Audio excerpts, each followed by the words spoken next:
Hey everybody, it's Strict9 with Strict9 GP, and I'm back with another episode of my Out of the Park 22 playthrough with the Giants.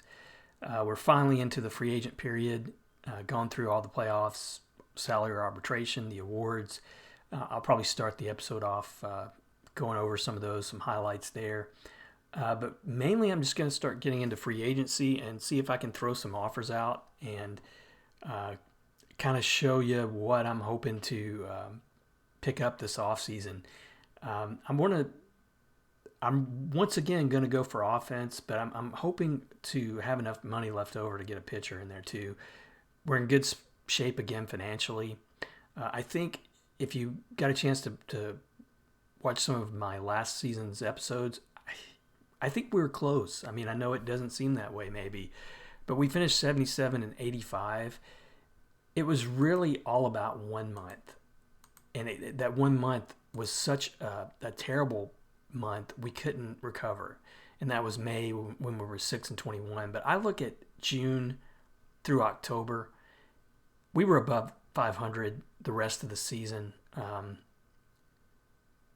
The way the season played out, I mean, the National League East, just looking at the standings to show you what I'm talking about.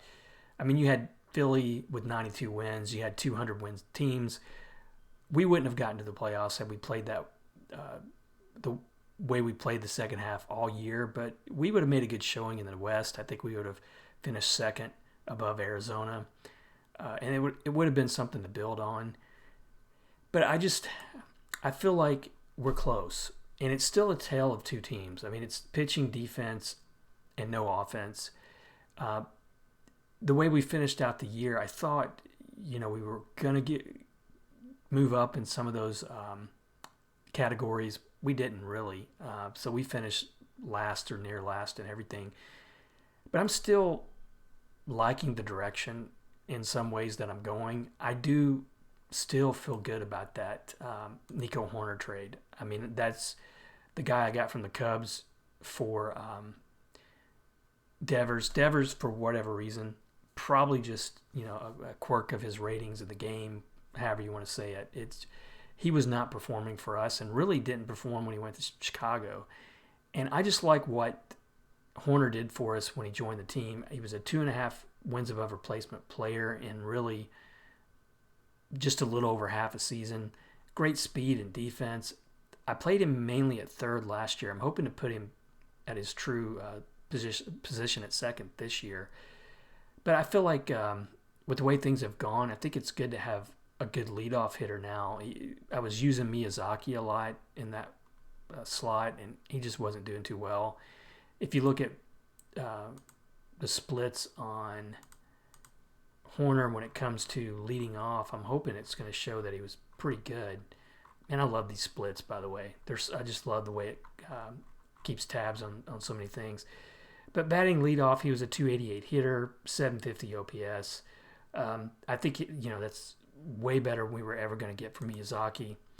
So now I just need to find another component when it comes to power and on base maybe, and go from there. But I still like this pickup. Maybe crazy, but I think for right now, I think he's given us more value than Devers was giving us. And if you look at Devers, ratings are still pretty good, but he tanked even with Chicago.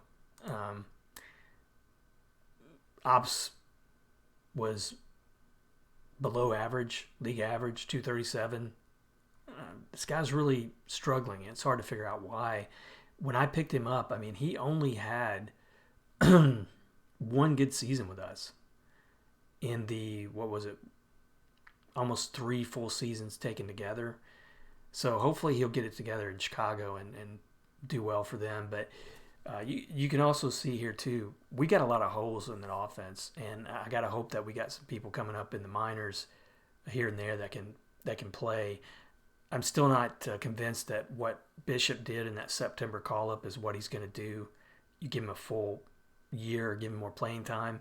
One of the things that really bugs me about what he did, I love everything really, the high average, the power, but no walks in 47 plate appearances bothers me a little bit. So we'll see if he's going to be in the mix. He's definitely not going to be the starter. But I'll get to that in a minute. I want to go like I usually do when I come to the off season in these episodes. I like looking at the playoffs history and the awards history, and then we'll get going on some free agency. For the playoffs, it was really close in the National League. Every series until you got to the World Series went the distance for Atlanta, but they prevailed. They beat the Mets, the Cardinals, and then Toronto, and that is their third World Series win in a row. I didn't realize how good of a run they were having, but that's kind of rare to see that, obviously, in real life and in this game. It comes down to the mix of players they have, but it also, Acuna and Albies, those two guys, either one of them would carry a team offensively, the way they're rated, the way they perform. I think I mentioned a lot of times already when it comes to Acuna Jr., what I've seen him do in other playthroughs is just phenomenal. And I'll look at him here in a second because I'm going to have an opportunity to. But to give you an idea, there's one Phillies playthrough where he hit almost 800 home runs for his career, finished in the top 3 in RBIs, was top 5, I think, in hits, just a monster career. And he may even be on a better pace in this playthrough than what he wound up doing over there. So just incredible. If you're a Braves fan, it's going to be hard probably not to win this game. You're going to have to challenge yourself to find ways not to win with when those two guys in the lineup. But looking at the awards, there were some surprises, including a big surprise for us. But I'll start out looking at maybe the best gloves, which is Gold Gloves. Arenado at the Angels now, still winning Gold Gloves, still the best rated defensive third baseman in the game, but his offense is slipping. And in this playthrough, you can see moving away from Colorado hurt him offensively, but it's hard not to feel good about the guy overall. He's got power and gets on base quite a bit. His OPS plus is above league average except for last year. And then you got his defense. So he's a good one. In the National League, there's 3 teams. Phillies, Mets, Braves. I mean, that division is looking so good right now. Only Termarr Johnson with Colorado, who is a rookie, he was the only non-Phillies, Mets, or Braves player to make the Gold Glove list. Even Acuna Jr. is winning at right field. It's crazy how good he is. Relievers of the year, Karinchak. I think that's his second time winning that for Cleveland. He has really developed into a top closer in this playthrough. Incredible numbers when it comes to Ks per 9 innings. That might be, I don't know what the qualifier is in terms of innings pitched, but I bet that's going to be close to the best in history. If I were to look at the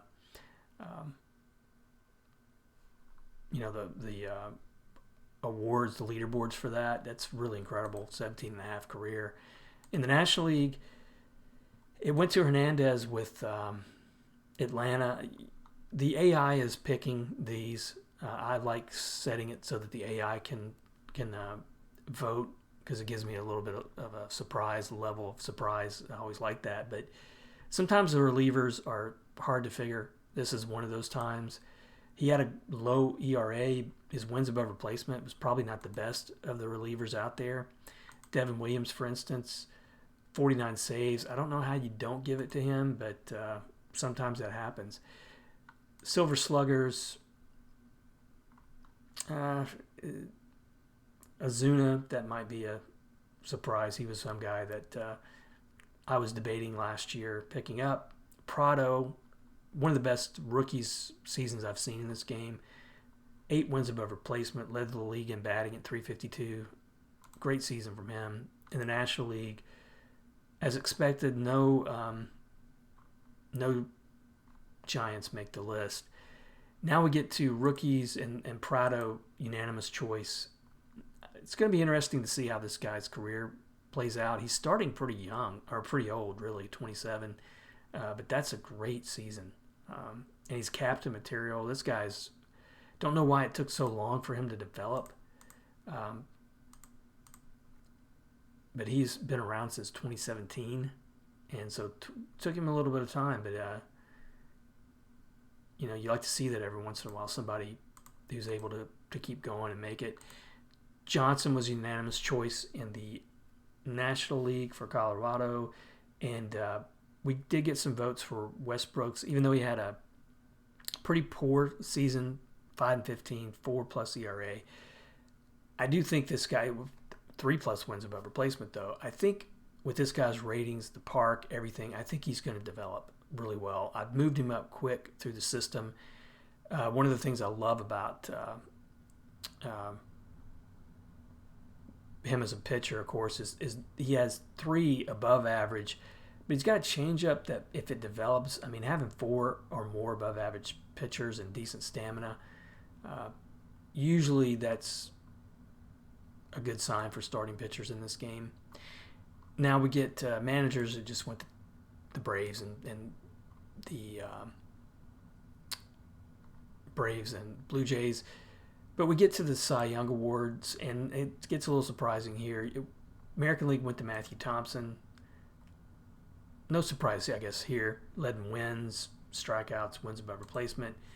But then you get to the National League, and yeah, you're seeing that right. Ben Abram for the Giants got the Cy Young. And it wasn't really even close. He got 26 first-place votes out of 30. That's crazy. Just 8 wins.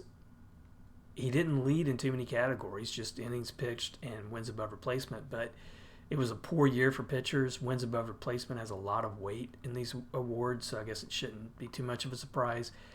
But I really think this guy has the potential to be the best pitcher in the league. My scout thinks he's a 5-star. So does OSA.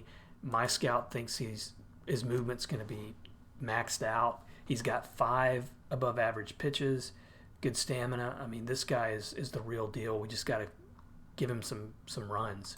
And with him and Westbrooks developing, I think, those 2 guys for the next few years could be staying healthy, knock on wood. You could really build a rotation around those guys. And then most valuable players, Willie Castro, barely beat out Prado. Would have been cool to see a rookie win this award. But I guess overall, Castro's numbers were really impressive. You add in that he's a good defensive shortstop. I'm okay with that pick. He did lead the league in wins above replacement, 0.1 above Prado.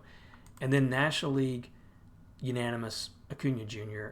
Albies, I mean, look at this guy's year. Led in doubles, average, runs, hits. Any other year, this guy's going to be the most valuable player. He's already won it twice. I mean, just think about that, how young they are. And he's won it twice. Acuna Jr.'s won it, I think, 3 times, 5 times between them. That's crazy. But it's hard to top those 2. And then we get into arbitration. I'm really happy, I think, overall with the way things went with arbitration. Bailey wound up getting quite a bit for a reliever, but he's 4-star. I'm sorry. I'm confusing him with somebody else. My mistake.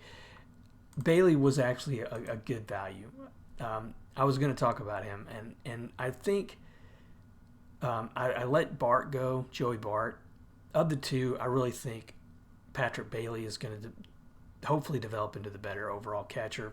He's a fan favorite, which helps with your fan interest, things like that. But overall, he's already at 4 stars from my scout. His numbers, ratings up and down the line look good. Good defender.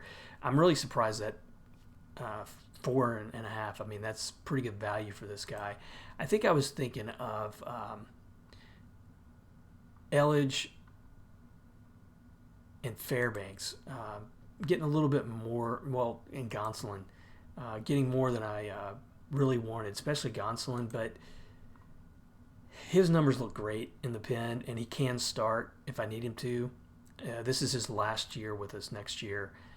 I'm going to ride it out. We had the money, and I just think he's been a valuable pickup for us the last 2 seasons. I think OSA likes him even better.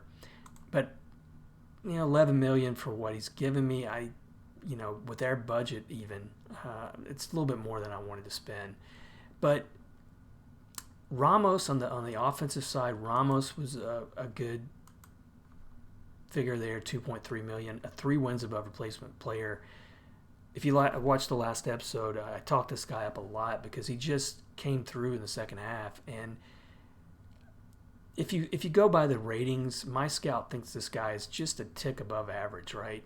League-wide.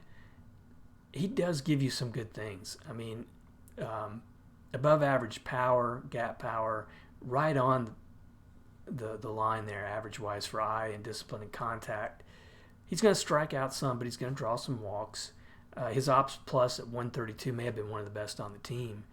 He's got good speed. He's a great defender. I really hope my scouts' ratings are the true ones because OSA doesn't like him as much. And I hope the guy develops. You look at his splits from June, July, August, September. This guy was one of the primary reasons offensively that we were able to be competitive. I would even say he was the best overall offensive player of the second half. So I'm hoping that he comes back and duplicates that next year because I've really been waiting to develop somebody like that in the system and not have to keep going out there and taking these high-risk gambles with these free agents. My free agents signings have been really poor in this playthrough. But that brings us to free agency and where we're at as a team. If I go back to the manager's office, it's going to be pretty obvious. I already said, I want to move Nico Horner over to second. The gap there then is at third from the Devers trade, and also shortstop and left field. But I really want to start out with those two positions, third and left, and what I'm going to target. Arteaga, again, I think because I just really like developing players more than having to go out and sign them. I still have hopes that he can develop into a starter. I don't think he's there yet. So more than likely, depends on how much money I have left over, I may have to go for a shortstop as well. And I'm happy with the bullpen, but I really wouldn't mind another good mid-rotation or above type starter to help Abram and Westbrook's out. And I think if I can get those things in the offseason, I really feel good about our chances next season. So let's get started first off and look at two things. Let's look at what we've got coming up to see if there's anybody who might help fill those positions in our minor league system. And one of the things I do before I get to free agency every year is I go through and I look pretty closely at every minor league level. I bring up the guys who need bringing up. I release the guys who don't really have any potential. If I'm looking at this AAA in particular, I still think we've got some pitchers here who could help us. Hawk, unfortunately, he's just had a bad run of luck. I think he's 29. He'll be 30 next year. He just hasn't been able to find a space on this team. I picked him up in waivers from Arizona, but I think he's a guy who could probably contribute if I needed somebody for injuries in the bullpen. Same with Schmidt. He didn't look good last year in AAA, but his ratings, develop a little bit, he'll be okay. But it's still on the offensive side. Vargas, another one, guy that as a lefty, I think he's got some good value if he could just show it at these high levels. He just hasn't pitched to his ratings yet. But offensively, we're just not there. I mean, we got some guys here at short and Tyler Fitzgerald and Mooney who are rated average right now. Mooney, though, is a former first-round pick who I'm moving up from Richmond this year. I think he could have some value. He's good with speed, defense. Offensively, though, I think he's going to be a liability right now. But, I think I want to see what he can do in spring. But I think at most he's probably going to be a backup if not for his whole career, at least for a while until he develops. OSA really doesn't like his contact rating, for instance, and it kind of shows in his numbers last year at Richmond, but he's good enough overall, I think, to bring up. If I look at the way he's scouted at AAA, he's a 3-star player already with some good potential. So maybe playing against better competition next year, he might be ready, but I don't think he's going to be ready yet. And then I look at the outfield, it's really sparse. Outside of Mitchell, who I'm really still banking on this guy to develop into a starter. He's got the things I've been looking for and drafting for the last few seasons. Good eye and discipline, power, gap power, but he just hasn't shown it at every level yet. And he's young still, so I think he's going to need some more seasoning. But hopefully he'll develop. He might even get a shot in the spring and maybe come in as a bench player, but I'd really like to get him some starts at AAA. So we're not going to really have much to pull from in the minors. I think it's going to have to be free agency and maybe trades later on. But I want to start with what I consider the best players to fill the holes we have. And I've been debating on this before I got here. If you follow this series, you know, man, I have really bombed out on free agent pickups. Devers was a bad one. I think the jury could still be out on Bohm, who I got in trade. Some of the other guys that I signed pitcher-wise, bombed out that first season. I panicked and got rid of him. Trevor Bauer, if you remember that signing.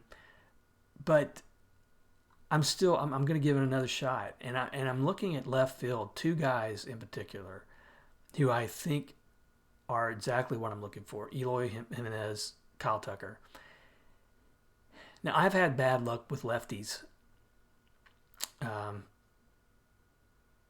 When you consider, of course, what Devers did. I think, the ballpark and just how strict and rigid it's been in this playthrough, it could hurt him a little bit. But man, you gotta like what this guy brings to the table. And he's one of the few left-handed batters that has a good split. He's still rated really well above average against left-handed batters. If you look at his splits last year against lefties, this is what you kind of expect to see. I know sometimes, but he might be able to play a little bit better than that. But he's just such a good hitter overall. He's the one no surprise, he's the one I'm leaning towards. I don't know if he played San Francisco at all last year. Yeah, he did, and he was poor. Small sample size, just 4 games. But I've really just been bouncing back and forth between these two, Jimenez and Tucker. Jimenez, as a right-handed bat, he may give me more power and better contact than Tucker, I guess. Defense, he's definitely below Tucker there in speed.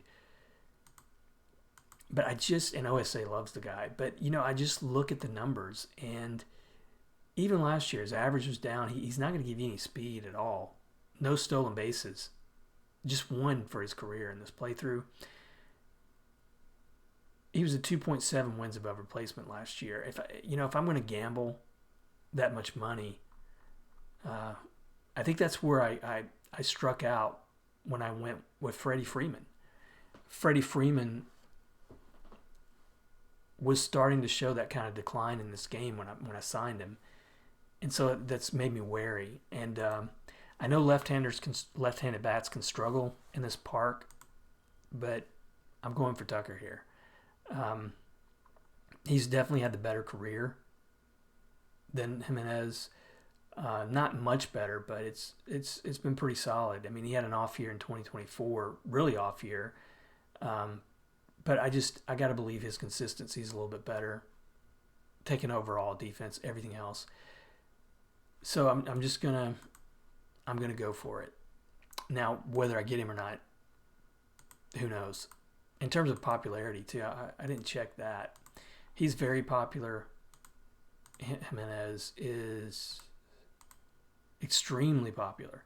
He would be a better signing for the fans, but man, it's San Francisco. Do we really need that? So let's see what I can work out if I offer him a contract. Oh man, it's really generous at the start. And that's 1, 2, 3, 4, 5, 6, 7. 7 seasons.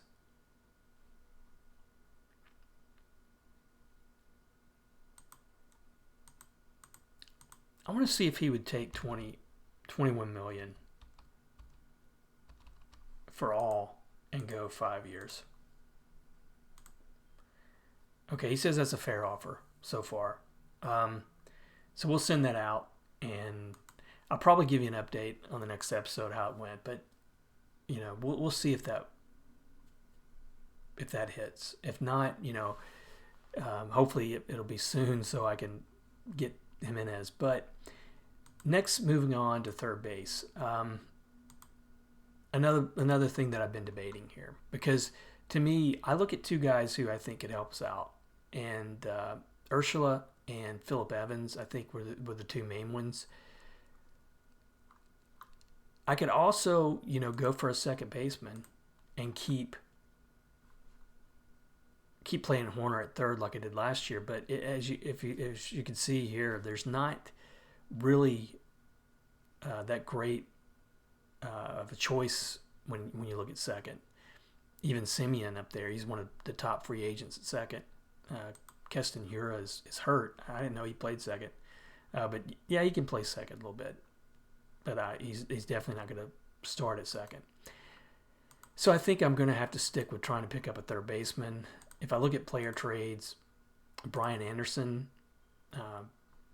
don't want to get. I like his defense, but I don't want to give this guy that much money when you look at some of the free agents that are out there. But I really, I go back to Urshela, who was the Silver Slugger at third. He's a captain. He's good defensively at third for the most part. I know he's getting probably up there in age, so he's not going to perform that well for the rest of his career maybe. But he's been in the National League a couple years.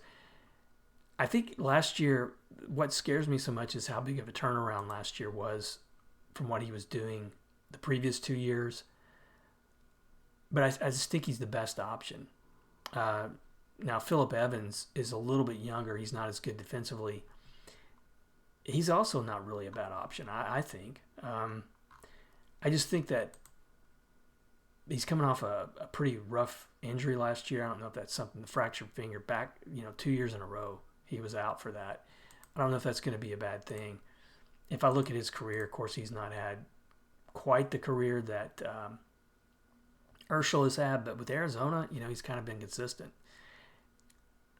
So, yeah, I am a little bit torn. Fielding, I would say Urshela is probably much better fielding. Yeah, by far. I think I still want to go for Urshela if I can get him to a shorter contract, and I don't know if I can. You can see there he's wanting, what is that? 6 years. I'm a stickler for the small contracts as well. If I were to go with Evans, for instance, he's wanting 5-6 years as well. A few million less. But I just think with his defense, I just think Urshela is the best pick of what's available. But what I'm going to try to do, though, I'm going to offer him, and it's kind of a low ball maybe. I'm going to offer him $16 million. And I'm going to go 4 years and give him a player option. Okay, so he will at least progress, in the conversation. So that was the two big things I'm targeting, right? If I go to shortstop, just to see what's out there, we do have Trey Turner. Not a great defensive shortstop, but he's fragile. It doesn't look like it in the numbers, but I tend to stay away from the fragile players here. It just, again, I've gotten burned so much. It's been a few seasons though in this playthrough since he's had a big injury. He's definitely a great offensive player. Would he be better than Horner leading off? I don't know. He's got good speed. But I feel like, with what I've done with some of the other picks, I'll have to stick it out for now. With Short, Bogarts is the other option. I think he's had some injury problems, especially last year. I mean, he was on the IL 2 times for almost a month, almost 2 months. Again, it may not show up in the health status. He's listed as okay, but that scares me away a little bit. I mean, he had a good season. He was productive, for the time he got to play. He's definitely not the guy he was early in his career in Boston. It would, if he was that guy, it'd be a no-brainer to give him $13.5 million. But I really want to start looking at what's available at starting pitching, because if we can get, like I say, and of course there's nothing available. If we could just somehow get one good mid-rotation or better starter, I'd be pretty happy. And there's only one of those available at all, and that's Jack Flaherty, who's going to probably get some really good money, being as he's the only number 1 type starter out there on the market. If I get down here to some of these 3 stars, I mean, do I want to give those guys a chance, or do I want to ride with Schmidt, Santos, give Swanee a chance? I know Barrios will be back next year. I think he's got a player option, so he could be back. He was adequate the 2 years that he's been a starter for us. He's been pretty decent. He was better overall last year in some ways than that first season. But it really would be nice to have a better pitching option. Now, if I look at the trading,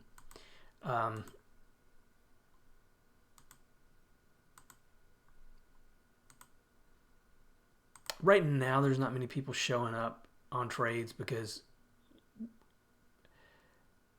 until you get to the trading or the winter meetings, a lot of times trading block is pretty empty.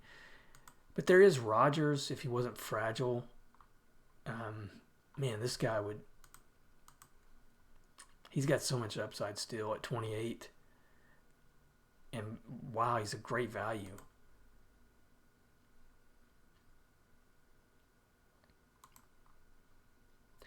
Sanchez, another good one, from Miami. I don't like his stamina, although he gave just under 6 innings, looks like, last year. That's not bad.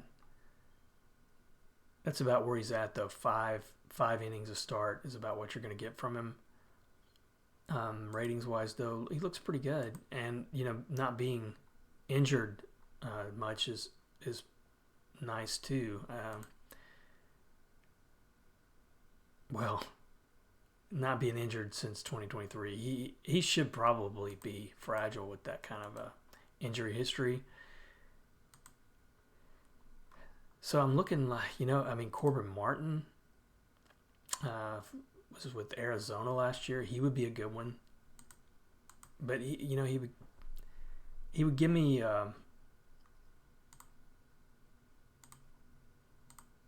if I look at what he did against San Francisco, it's pretty good on the road. Not terrible, maybe, but not great in just 2 starts. But